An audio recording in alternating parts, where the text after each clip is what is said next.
Assalamualaikum warahmatullahi wabarakatuh. Nama saya Devi Novitasari, NIM saya 180505013. Di sini saya mau mengerjakan tugas akhir semester pada mata kuliah seni bercerita.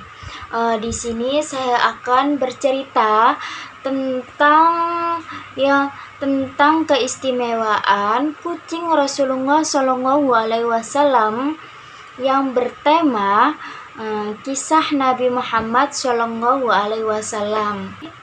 Di cerita ini kita akan mengajarkan kepada anak usia dini tentang sejarah pada masa yang dahulu, pada masa Nabi Muhammad Shallallahu Alaihi Wasallam.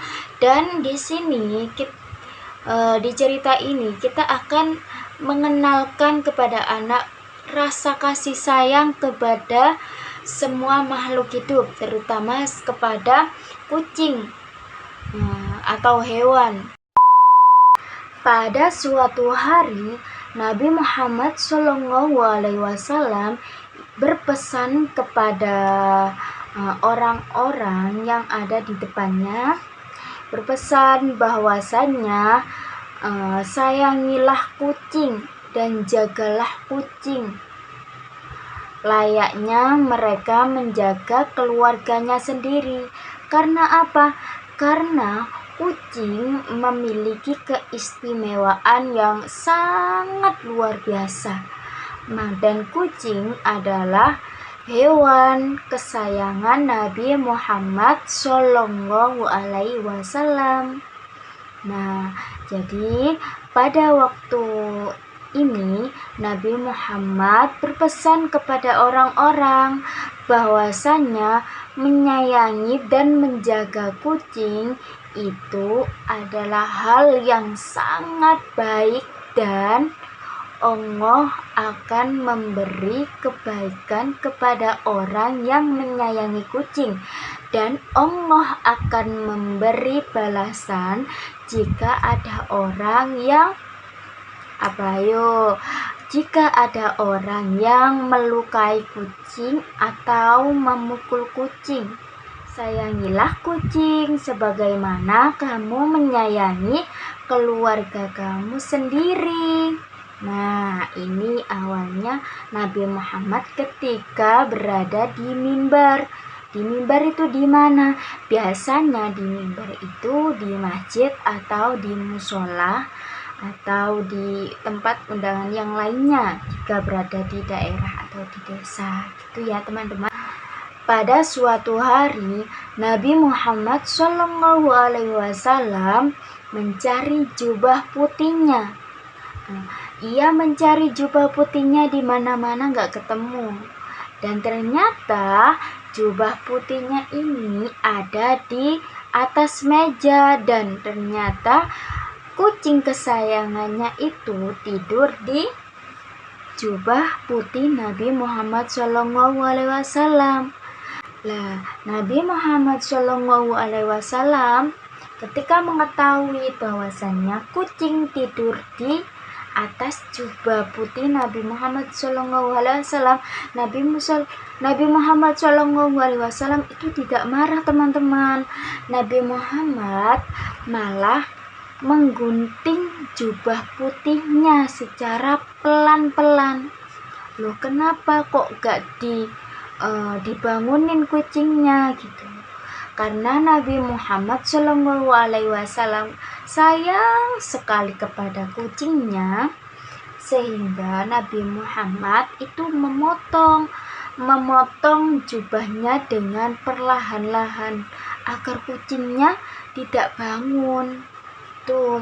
Jadi Nabi Muhammad itu takut kalau kucingnya bangun. Nabi Muhammad gak mau mengganggu kucingnya ketika tidur. Jadi Nabi Muhammad menggunting jubahnya putihnya itu secara pelan-pelan agar kucingnya tidak bangun. Nah, di situ sudah mengetahui bahwasannya Nabi Muhammad sangat sayang kepada kucingnya. Selanjutnya teman-teman, ketika Nabi Muhammad pulang dari berpergian, Nabi Muhammad pun langsung disambut oleh kucingnya. Kucingnya tadi langsung tertunduk kepada Nabi Muhammad, langsung hormat kepada Nabi Muhammad. Karena apa? Kucingnya hormat kepada Nabi Muhammad karena kucingnya merasa bahwasanya Nabi Muhammad sayang banget kepada kucing tersebut, dan kucingnya pun juga sayang kepada Nabi Muhammad. Makanya kucingnya pun hormat kepada Nabi Muhammad SAW. Lalu karena kucingnya sudah hormat kepada Nabi Muhammad pun membalasnya dengan mengelus-ngelus kepalanya secara pelan-pelan kepada sang kucing. Nah, ini gambarnya teman-teman.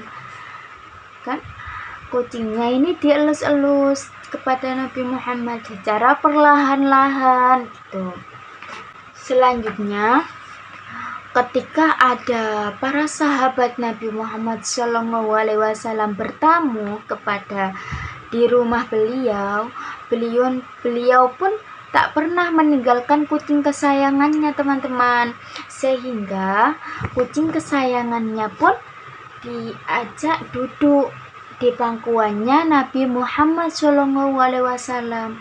Kucingnya pun diam teman-teman, gak marah-marah, gak lari-lari, diam di pangkuannya Nabi Muhammad SAW. Malah kucingnya diajak ikut bertamu dengan para sahabat Nabi Muhammad. Kucing yang disukai Nabi Muhammad SAW adalah sifat kucing yang ketika mendengar lantunan suara azan, kucing pun seperti mengikuti suara azan teman-teman. Jadi ia itu berbicara seperti suara kucing kan, miong miong miong. Lah, suara tersebut itu seperti lantunan suara adzan. Jadi ketika setiap ada suara adzan, kucing pun selalu meong miong miong gitu, seperti mengikuti lantunan suara adzan. Keesokan harinya Nabi Muhammad pun berpesan lagi kepada semua orang yang ada di depan Nabi Muhammad tersebut. Nabi Muhammad berpesan bahwasanya hukuman bagi orang yang menyakiti hewan kucing lucu ini itu hukumannya sangat serius teman-teman.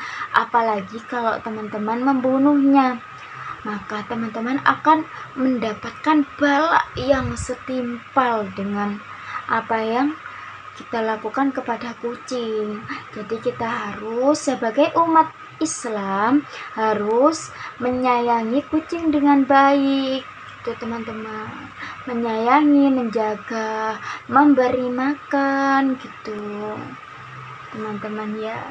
Jadi Nabi Muhammad itu sayang banget kepada kucing. Teman-teman sayang nggak kepada kucing? Kucing itu lucu teman-teman. Kalau kita gak macam-macam sama kucing gak bakal marah kepada kita. Kucing itu hewan yang penurut ya teman-teman, biasanya nurut banget. Dalam hadis Al-Bukhari dikisahkan ada seorang wanita yang tak pernah mengasih makan kucing sedikit pun teman-teman. Dan ia pun tidak melepas kucingnya. Jadi kucingnya itu kelaparan teman-teman, di dalam kurung itu kelaparan. Pada waktu itu Nabi Muhammad SAW pun menjelaskan bahwa hukuman bagi wanita tersebut ialah neraka. Jadi orang yang tidak memberi makan kucing yang sedang kelaparan dan ia memasukkan ke dalam kandang itu akan mendapatkan hukuman masuk neraka teman-teman. Jadi jangan sampai teman-teman menghukum atau mengurung sebuah hewan kucing ke dalam tempat tanpa memberi makan. Teman-teman boleh merawat kucing dan jangan lupa kucingnya itu diberi makan. Sebuah istri Nabi Muhammad SAW, istri Nabi Muhammad ini teman-teman juga sangat mencintai kucingnya. Lah pada waktu kucingnya meninggal, istri Nabi Muhammad Aisyah ini pun sering ke makamnya. Ia menangis si kucingnya karena kucingnya itu meninggal teman-teman. Jadi ia itu merasa sedih soalnya kucingnya istri Nabi Muhammad yaitu yang bernama Aisyah itu meninggal. Jadi ini gambarnya sedih ya. Sedih teman-teman. Selanjutnya ini ada gambar Abu Hurairah. Abu Hurairah ini bisa disebut dengan bapaknya kucing jantan teman-teman. Jadi Abu Hurairah ini juga merawat banyak kucing. Abu Hurairah ini tuh sangat suka banget dan sayang kepada kucing jantan di rumahnya loh. Ia memberi makan, kucingnya juga nurut kepada Abu Hurairah tersebut gitu ya teman-teman. Ada cerita lagi, dikisahkan seorang sufi yang bernama Sa'ad sedang berada di atas masjid, makan-makan santai dengan para sahabatnya di atas masjid Kairo. Ketika ada seekor kucing melewatinya, Ibnu Basad pun memberinya sepotong ayam kepada tersebut. Lah Ibnu Basad pun penasaran. Ia pun mengikuti kucingnya tersebut. Ia pun mengikuti kucingnya tersebut. Nah ini gambarnya. Ternyata teman-teman, si kucing tadi menyodorkan makanannya kepada dua kucing yang buta. Nah kucingnya buta ini tidak bisa mencari makan teman-teman. Nek kucing ini yang warna oranye ini memberinya makan. Ia pun rela nggak makan demi kucing kedua ini yang buta. Ibnu Basad pun prihatin teman-teman, merasa kasihan, terharu betapa mulianya kucing itu memberi makan kedua kucing yang buta tersebut. Sampai kesentuh hatinya Ibnu Basad menjadi seorang sufi sampai ajal menjemputnya. Selain itu, kaum sufi juga percaya dengkuran nafas kucing memiliki irama yang sama dengan zikir kalimat Allah Subhanahu wa Ta'ala teman-teman. Nah itu dia kisah-kisah Nabi Muhammad SAW dengan kucing kesayangan Nabi Muhammad yang bernama Muza. Semoga ada hikmahnya dan semoga bermanfaat. Saya akhiri. Wassalamualaikum warahmatullahi wabarakatuh.